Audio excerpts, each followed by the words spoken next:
So how do you make the decision to move from Mississippi to Detroit, and how does that lead you to Taproot, which we'll dive into now?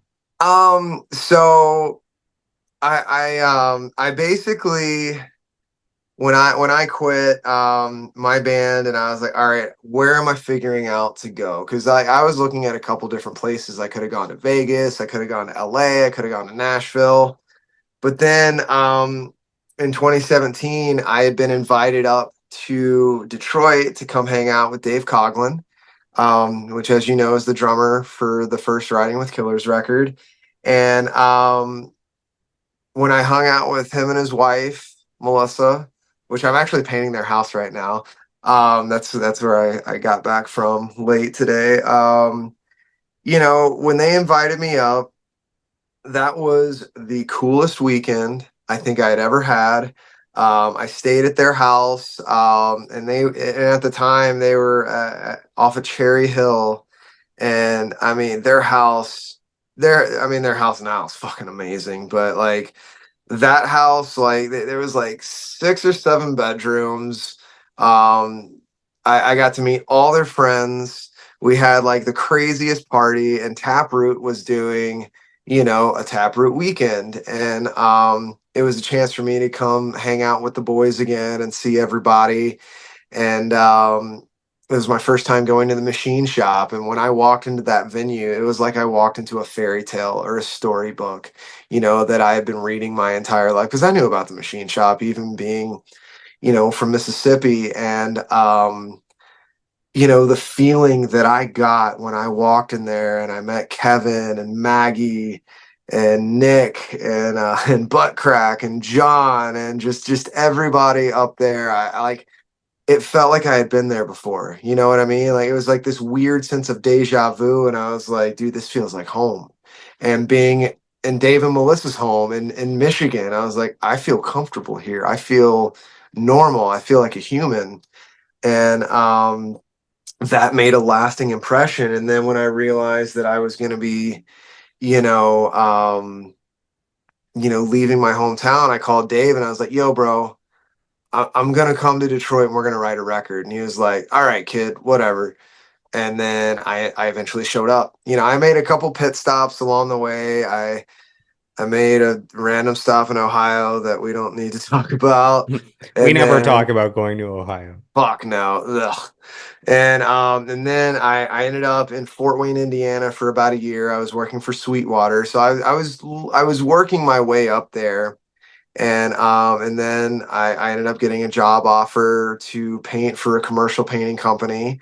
And I saw an opportunity to jump to Detroit, and I was like, all right, I'm here. I'm doing it. And then I got here, and then we just started writing like crazy and making it happen. So I always had Detroit kind of in the back of my head. And then when I saw a pathway to get there, I mean, I had to take a couple zigzags and turns, but I would say Dave and Melissa were the main reason, that I wanted to be here, and just how amazing they were to me and how kind they were. And then meeting their friend Kevin Mack, who I like, we went to Till Lindemann together the other week, and we go to shows together, and he comes to hang out at my house now, and I met some of the greatest people I had ever met at their parties, and I felt like I should be here, like they just made that good of an impression.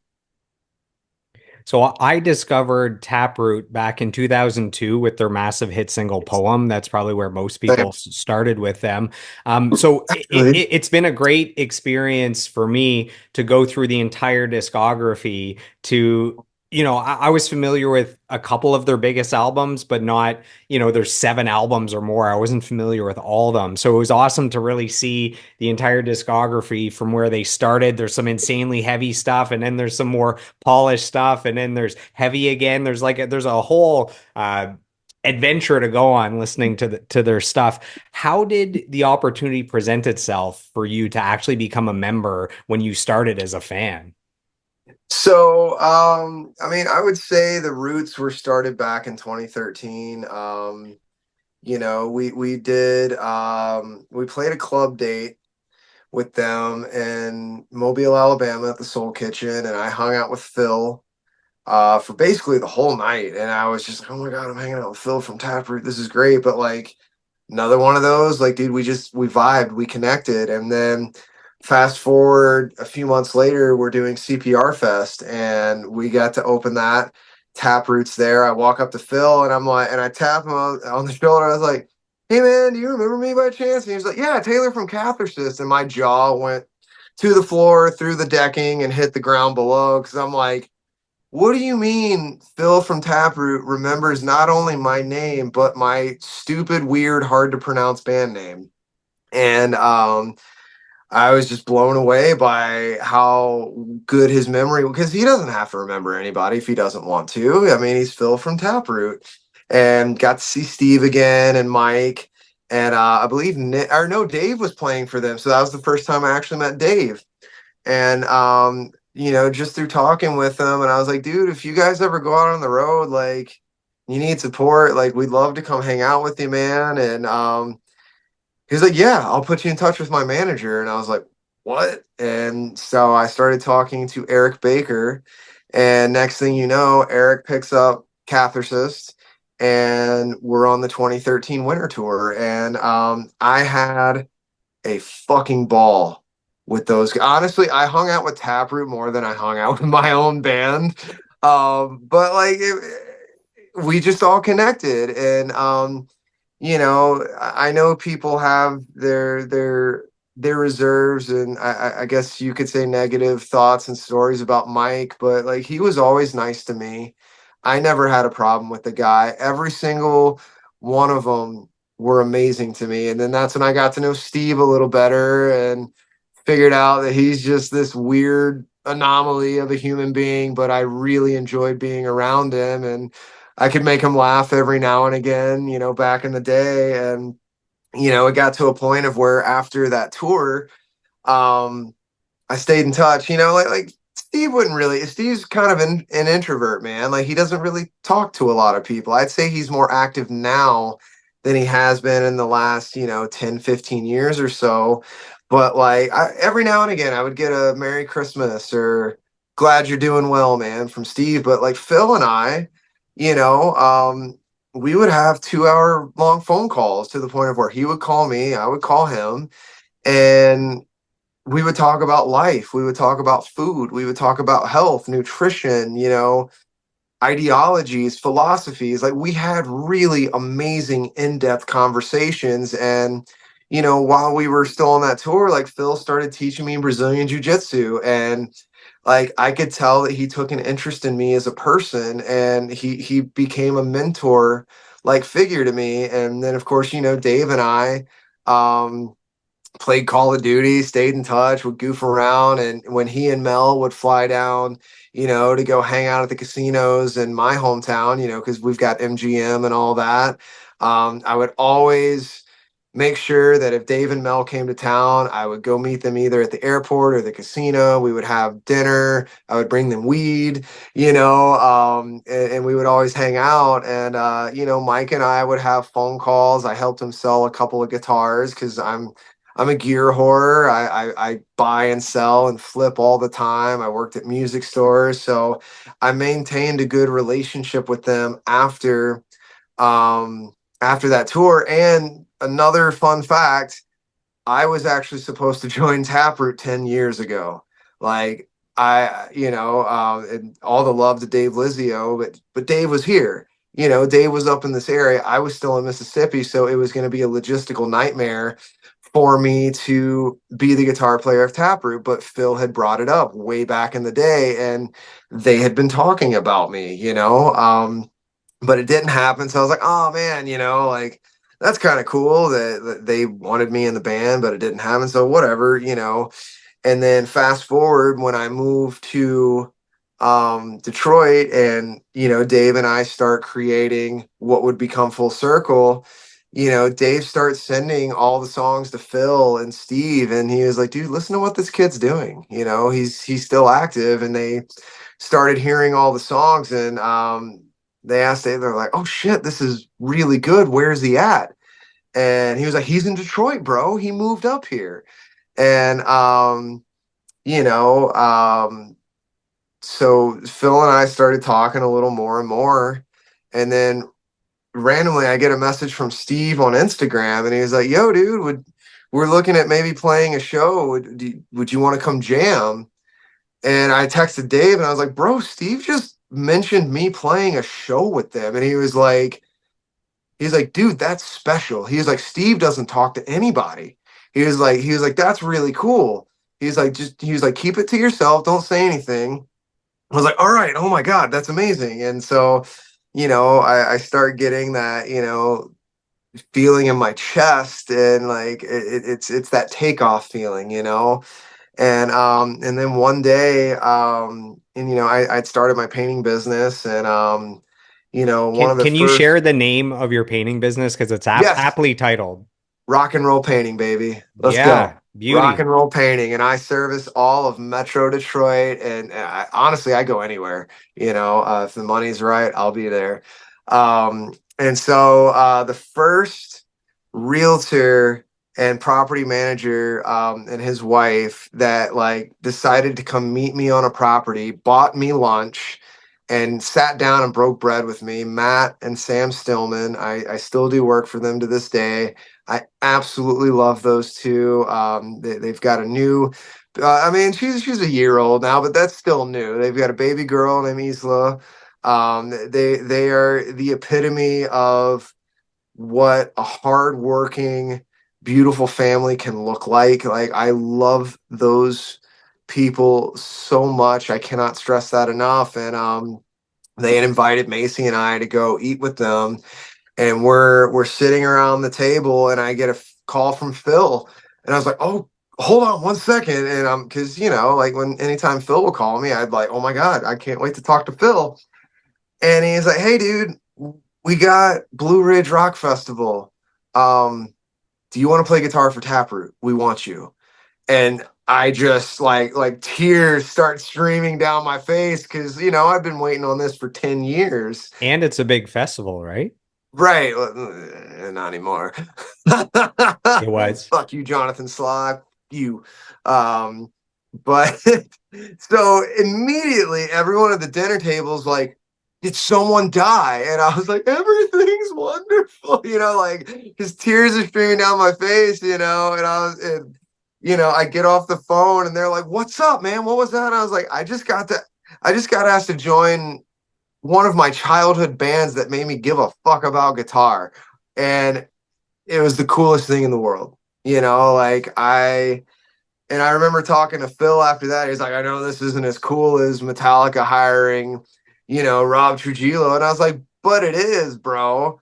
Like, I was like, I have such a connection to you guys and your music, and the fact that I know you as people, and we became friends before this ever happened. I was like, this is as cool as being asked, when Metallica asked, right? And I didn't get $1 million check, but like, I don't give a fuck, dude. I love Taproot. I love the music, and I'm here, dude. Whatever you want to do, I'm here. And it's been the coolest ride ever, ever.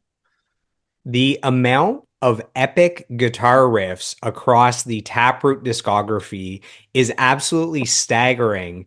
How much of a challenge was it to learn that intense of a guitar discography? And how do you tackle that? Do you start by saying these are the, I don't know, 12 most played songs live for the band and start there so at least I'm ready to play live and then start adding on more songs? How do you tackle 7+ albums of the wildest guitar riffs I've ever heard? Um, Honestly, man, like when I started learning these songs, it was easy because I am so entrenched in Taproot. I feel like I've got Taproot in my veins, man. Like they were one of the 6, 7 bands that was always and still is in constant rotation. And hey BB. When I started learning them, it was like I had been playing them my entire life. Like the riffs felt so familiar, they felt comfortable. And I mean, I didn't get all the songs 100% right off the bat because I didn't get stems. You know, I didn't have isolated guitar tracks. Those are long gone. Um, and because I'm sure the label owns them or whatever the hell. But I just they felt so familiar, you know, and they gave me about 25 songs to dive into, and then any questions I had, I would call Phil, I would call Steve, and then when we finally got in a room together, like they were watching me and they're like, oh, hold on, move your hand right there, and like just ever so slight adjustments, you know. But like basically, what I would start doing, I would figure out, you know, where these songs were at. I would get a base idea of them, and then I would start watching old school live videos. Where's Mike's hands at? Where's Steve hands at? You know, and then I would start going based off of that, and then I would just get with Steve, and you know, since he wrote the songs and he did all the guitar parts, like he was able to help me figure out little missing pieces, and then once I figured, like, Steve is a creature of habit to a degree. Like, he's got a couple chord shapes that once I figured those out, I was like, oh, I know what to It's do like someone now. gave you the little legend at like the bottom of a map, and you're like, "Oh, okay, yeah, now I Yep. got it." 100%, man. And like, once I started recognizing Steve's patterns, that allowed me to dive in so much easier. And, you know, like Steve is very concise with, you know, um helping me understand certain parts. So you know, I would say like it wasn't really that difficult, man, because I love these songs, I love this band. And again, when I started playing and learning them, it felt like I had been doing it forever. And what's so cool about because I had to buy baritones, you know, and since I'm an artist with Gibson, they don't make baritones anymore, so I had to source them and find them from all over. And the main one that I play generally, which now I'm kind of replacing that with the Gibson Victory that Trent, my rep, just sent me, which thank you, Trent. I love that guitar so much. Shout out to Um, Trent. but what was so cool about the white baritone SG that I first got, in the middle of the serial number is 313, and that's Detroit area code. That's pretty cool. It You seems know, I like mean, it's even meant though to be. they're Ann Arbor, you know, still like I moved to Detroit to pursue music. I landed in Taproot because I came to Detroit, and for that first guitar to have 313 in the serial number, like that's not a coincidence. It can't be. It can't be. You know? That reminds me of 8 Mile, where he says something like in the 313. Yes, That's in sir. his rap battles. He drops the Eminem country, 313. baby. And that's the other thing too, man. Like you know, now that I'm painting Dave's house, like starting to paint Rockstar homes, I'm looking at painting Kyle from Sponge's house next. It's like, dude, where's Eminem coming to play? Like, call me when you're You ready, need dog. the Motown Boys, the White Stripes, Yes. Eminem, I Kid need Jack Rock. White's house. Like, come Yeah. on. I think Come is on. Chance the Rapper there? Or no, that's Chicago maybe. No, no, He's no. Yeah, I love Chance the Detroit or Rapper, Chicago. bro. I Yeah. think he's Chicago, but don't quote me on that. I Yeah. don't believe Chance is from here. Then I could do Grizz's house, you know, like EDM. Like I love EDM Yeah. too. So like I'm, you know, my business is aptly named, so I provide rock star service to the rock stars. What Taproot song is either it was the most challenging on guitar to learn or is the most challenging to play live, where when you're doing that one live you got to focus, or you might hit some wrong notes or lose where you are in maybe a different time signature or something. What comes to mind just like that? um, I would say I. And it's not that the song is like I don't lose my place in that song, but my hands are doing a chord to where I'm stretching these two fingers and then I have to switch back and forth.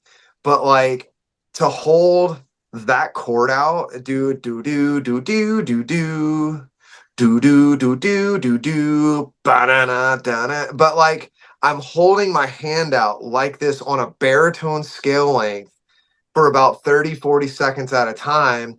And it like, I don't have big hands. I'm a small dude. I'm only 5'8", you know what I mean? And Steve has like these long spider-like fingers. So writing those riffs for him was kind of easy. So like playing that, like there's times where I've been playing it live where I'm like, oh my God, like hold it. Like we're almost there. We're It almost. hurts us. Dude, completely. Completely. I would say I is probably the one. And then maybe Mirror's Reflection a little bit because like that da da da da da da da da like especially in the middle part because like it gets so intense that it's almost like you can get lost in that song like just in the moment because you're headbanging, you're trying to go crazy, and like even when you're listening to that song it's just it keeps building and building and building and it almost feels like it's like destroy overstimulating to a degree. I would say those two are the two that like can mess with me just because I'll get lost in the moment. I'll be rocking out and then like my hands start getting tired from stretching across 5 frets and doing it on a 26 and a half scale length guitar, you know? Because I never played baritones for a majority of my career, and then getting into Taproot like I had to buy specific instruments, but now that I've got the Gibson Victory, that's the first time in a long time Gibson has done a 25 and a half inch scale length, which their normal scale length is 24/7/5. So you start slapping big strings and low tunings on that, it starts feeling flubby. But now that you have that extra point 0.7 inches on there, now I can actually play those songs on a semi-regular scale length. Like that's normal Fender scale length. So that's kind of what I've been doing to showcase that guitar because most of Taproot stuff is in A standard, not drop tuning. So I'm the first guy with the Gibson Victory. I think I'm the first Gibson artist that's touring with that guitar, which is such a huge deal and honor. So again, thank you to Gibson and to Trent for believing in me and sending me a guitar to be seen with. And I know I'm the first guy to put that guitar in such a low tuning as A standard. So it's really cool to be, pushing the envelope with a very non-traditional Gibson shape and scale length with a non-traditional tuning. So now that I've got that guitar, it's a little easier to play some of these songs. And since I'm talking about it, um, I gotta show it to you. But this is the all new Gibson Victory. As you can tell, that's not a normal shape for them. Ebony fretboard, 24 frets, 25 and a half inch scale length, and we've got the cool Explorer headstock on it. So this is basically my main guitar for Taproot now. And it's going to be, my main B flat guitar for writing with Killers as well. So my goal is to put this guitar out to the world as much as I can, help Gibson, bring about a new era with this guitar. So but what I was telling you about that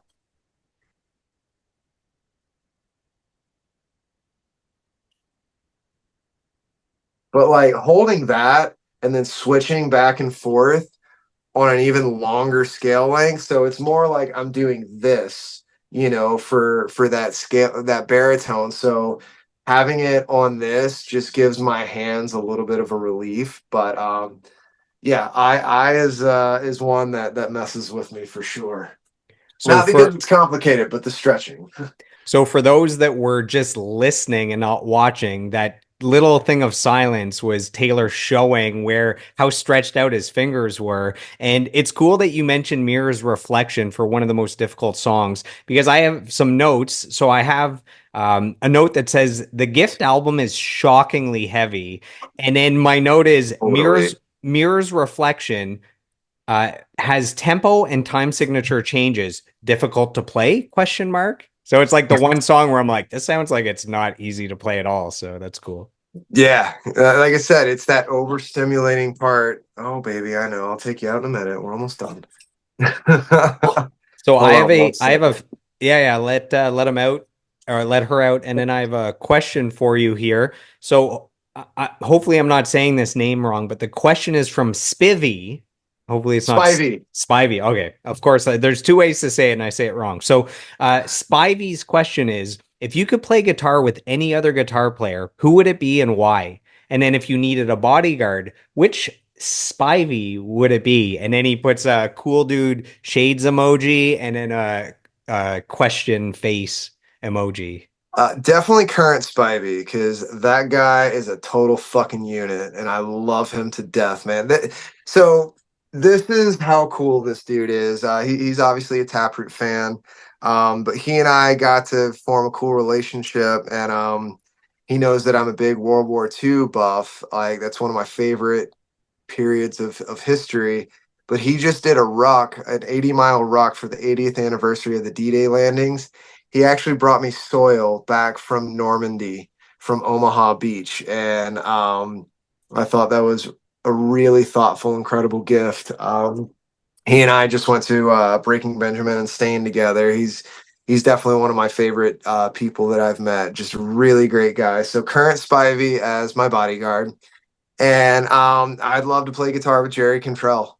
I love his writing. I love his singing. His soloing is so soulful and precise and well thought out. I feel like I could learn a lot from him. You know, I really do. So you know how you were a little jealous of my Queens of the Stone Age and Nine Inch Nails doubleheader show? Yes, Well, I'm feeling the same towards you because as you can see here, Stained and Breaking Benjamin behind me, two of my all-time favorite bands, and that tour that you just saw, where it's those two and then Chris Daughtry is on some of the yes. dates. No Canadian dates. So that kind of broke my No. heart. So I'm happy that you were able to see it. Stained did a tour here. They hit Toronto with Godsmack, which is a cool double bill as well. Hell yeah. But yeah, when I saw the Breaking Benjamin, Stained, and I really like Daughtry as well. Yeah, it kind of broke my heart. There was no Canadian date. So that's cool Well, that we you we got to see just them. played with them too at Louder Than Life. You know, same stage as Stain. Breaking Benjamin was right next to us, and I actually got to tune my guitar on Mike Mushock's rig.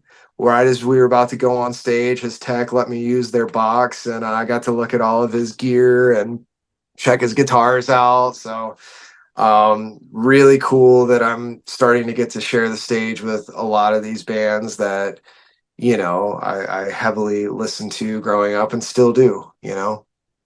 Mike Mushok is such an underrated guitarist as well. He's So so so good. unique with the harmonics. Like he's always throwing in harmonics in those heavy riffs. So he's an awesome guitarist. So we've already gone 2 hours and I still have a ton of questions. Are you okay if we go a little bit longer? I'll handpick just a few Taproot questions. We have a few fan questions, a few quotes sent in, and then we wrap up. Is that okay? Totally. And then I'll eat me some dinner, and then Macy should be getting off work soon, and I can hang out with her.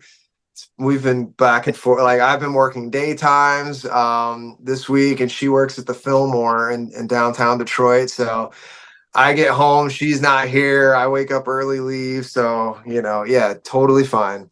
Okay, perfect. So, first, I have some kind words sent in here, and this is from someone you've worked with closely. So, this is James Franklin Martin. Great last name. Ah, dude, he's in my living room.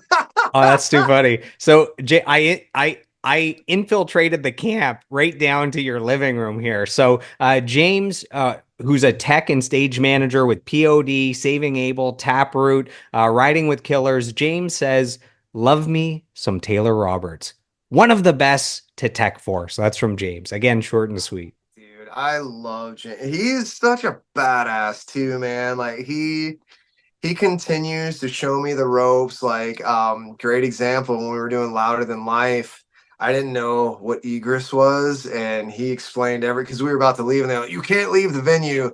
And then James was like, follow me. He basically got us out the venue, and dude, he makes sure that I don't have to think about anything. I can do my job to the best of my ability when I know that he is behind me. And he's just been one of the best friends that I've made in this industry, with especially within the last year, because we really got to know each other at Taste of Madison. And he's another one of those guys. He believes in what's happening with riding with killers, and to have him and his wife Katie, come up and want to be around us and want to help us.